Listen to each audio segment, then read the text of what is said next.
Le bollette di luce e gas sono ormai una preoccupazione per tutte le famiglie. Il risparmio energetico, meglio se nel rispetto dell'ambiente, diventa così una priorità anche per le aziende, specie quelle del settore termoidraulico. E così Idra propone una giornata di confronto e di formazione per 800 operatori del settore, nel luogo simbolo dell'ambiente, l'Orto Botanico di Padova, il più antico del mondo, nato nel 1545. Risparmio energetico sì, ma nel rispetto dell'ambiente.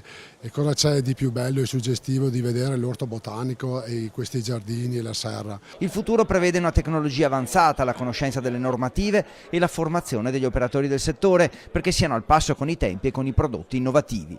Pompe di calore, ventilazione meccanica per quanto riguarda la gestione di una casa passiva o di un trattamento dell'aria, che è molto importante, isolamenti, pompe gestite in modo elettronico nel risparmio comunque economico e nell'assorbimento minimo. E alla vigilia dell'accensione di stufe e termosifoni scopriamo anche che il Veneto è all'avanguardia. Il Veneto è all'avanguardia, è sensibilissimo perché lo spazio e il territorio che ha il Veneto in questo momento qua si affaccia dal mare alle montagne e perciò deve tenere sempre in considerazione i giusti prodotti nei territori giusti e sono molteplici in questa regione.